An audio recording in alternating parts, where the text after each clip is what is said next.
So Season 10 of New World has really shaken up things when it comes to weapons. If you've been around since the early days, then you will remember that some weapons used to dominate because purely they had more scaling flexibility than the others. The Musket, for example, was a powerhouse since it scaled with both dexterity and intelligence, which opened up a huge build diversity. But now, with the Season 10 changes, every single weapon in the game has 2 scaling attributes. That means balance will feel very different, old metas are gone, and almost every weapon can fit into more than one playstyle. On top of that, attributes themselves have been reworked. Instead of pushing everything to 600 or 700 attributes, you're now back to 500 to 530 depending on your build. This creates more meaningful choices, especially when it comes to the hybrid setups.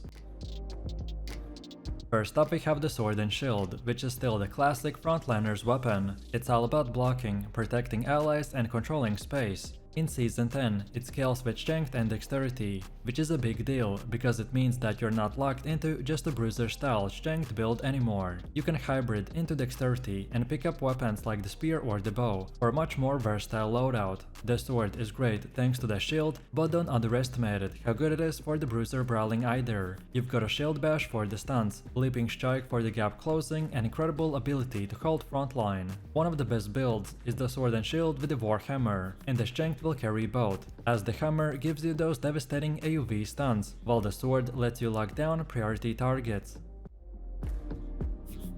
Then next we have Rapier, who's always been about mobility and precision, and in Season 10 it still shines. Now it scales with dexterity and intelligence, and it really leans into that hybrid caster playstyle. Rapier is the ultimate duelist weapon. It's slippery, it's fast, and it pushes anyone who overextends. So why you should use it? Well, because it gives you survivability in any build. Repost can completely turn a fight, and the dash's mobility makes it a nightmare to pin you down. Right now, pairing Rapier with the Fire Staff or the Ice Gauntlet feels amazing, since you can scale up intelligence and still have that melee burst. Alternatively, you can go with dexterity and run alongside the musket or the spear for a ranged plus melee combo. Rapier has always been popular in 1v1s, but now it's more viable, especially in the group fights. Then next we have the Hatchet, which is all about the relentless aggression. It scales with the strength and dexterity now, which makes it far more flexible than it used to be. Berserk is still one of the strongest self-buffs in the game, which gives you attack speed, lifesteal, and unstoppable forward pressure. And if you've been ever chased down by a Hatchet user spamming the Feral Rush, then you know how sticky they can be. This weapon is perfect for players who want to dive into the backline and wreak havoc. It also has that infamous Defy Death passive that gives you a few seconds of survival, even when your health hits 0. You can pair it with a Great Axe and you've got one of the strongest bruiser loadouts around, or combine it with a bow for dexterity assassin build that chases people or is really good for solo play. The fact that you can now spec more comfortably into the hybrid strength/dexterity setups makes the Hatchet even stronger than it's been in a while. Then next we have the Spear, which is when precision meets crowd control. With dexterity and strength scaling, it's got that same hybrid flexibility as the Hatchet. The Spear is amazing at locking people down with the stunts. It's the weapon for players who want to control duels or peel for their team. Vault Kick is a great opener. Sweep chains into the knockdowns, and then bleed damage will keep the pressure high. It's also one of the best weapons for chasing down healers, thanks to its reach and the CC. You can run Spear with the bow for a pure dexterity hunter build, or pair it with a Greatsword for a strength bruiser setup that still benefits from your hybrid scaling. In Season 10, the Spear feels extra rewarding, because you can pick attribute bonuses for both strength and dexterity that really fine-tune your role.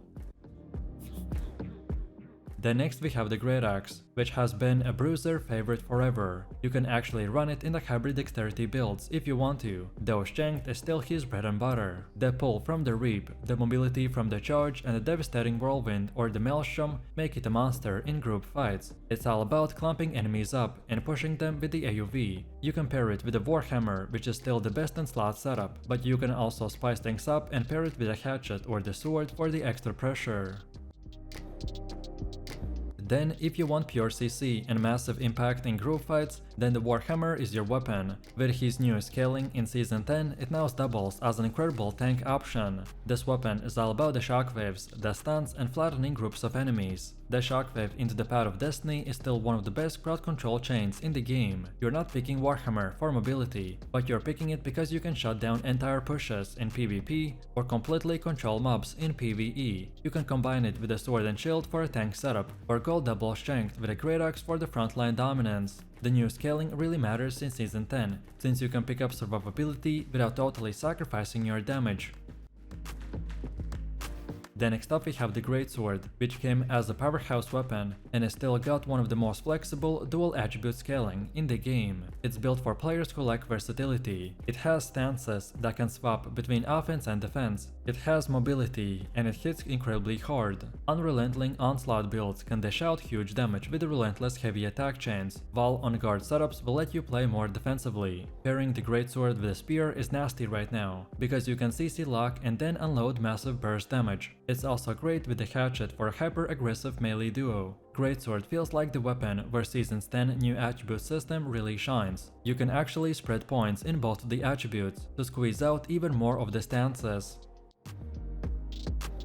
Then Bow is the ultimate ranged precision weapon. Scaling with dexterity and strength now, it has even more room to fit into the hybrid builds. It's perfect for players who want to kite, pick off targets, and deal high sustained DPS from a distance. Explosive Arrow will add AoE pressure, while the poison shot and penetrating shot will shred through the groups and the tanks. You can pair it with a spear for the ultimate dexterity hunter build, or with a hatchet for a skirmisher loadout that can pressure from the range but dive in to finish kills. A nice bonus of the strength scaling is that the bow can now fit better into the bruiser adjusted builds, so even frontline fighters can now use the ranged options.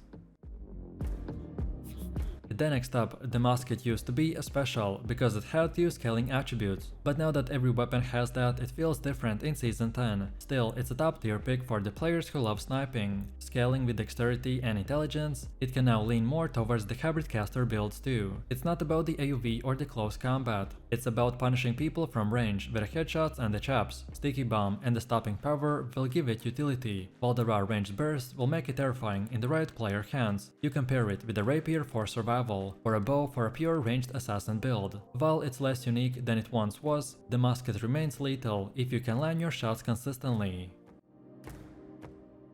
Then next we have the Blunderbuss, which is a chaotic close-range firepower. Now scaling with the new attributes, it brings melee bruiser builds and range caster builds in a really unique way. It's about explosive damage, shotgunning people at point blank, and having insane burst potential. Abilities like the blast shot or the mortar charge will give it both control and the ranged AoE. In PvP it's incredible for ambushing squishy targets, and you can pair it with a great axe or the hatchet for melee pressure, plus the shotgun burst, or combine it with the ice gauntlet or a hybrid magic build. This new attribute scaling in Season 10 means that you can finally build a part of a mage toolkit instead of being forced into a pure bruiser play.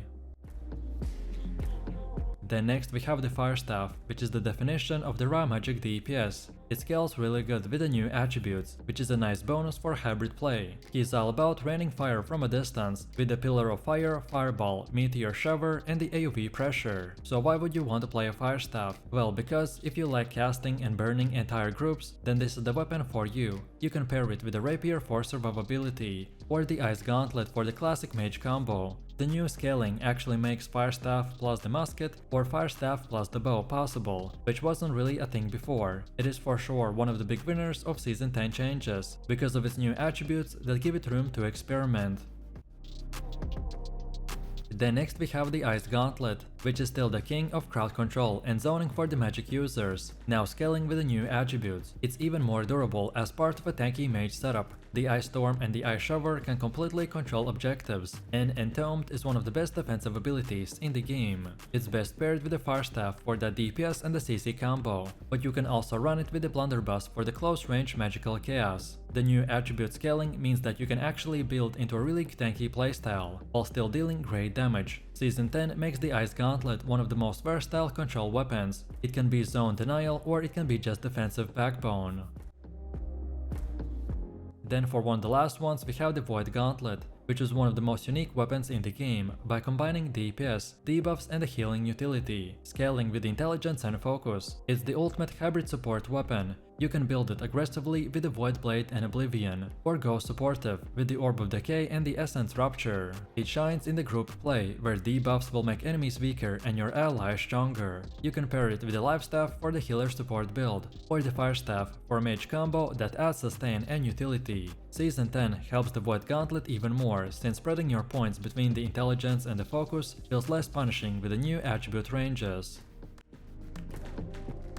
Then next we have the Life Staff, which is the cornerstone of every team. It scales with the focus and intelligence, which is actually a huge buff for hybrid support build. You can heal with the Sacred Ground, Beacon and the Orb of Protection, and you're absolutely mandatory in group PvP or PvE. The key here is that with the intelligence scaling, you can actually pair the Life Staff with the Void Gauntlet or even the Fire Staff and not feel like your secondary weapon is wasted. This opens up entirely new playstyles for the healers, especially in smaller scale PvP. Even in Season 10, when everyone has the hybrid option, the lifesteal is still super OP.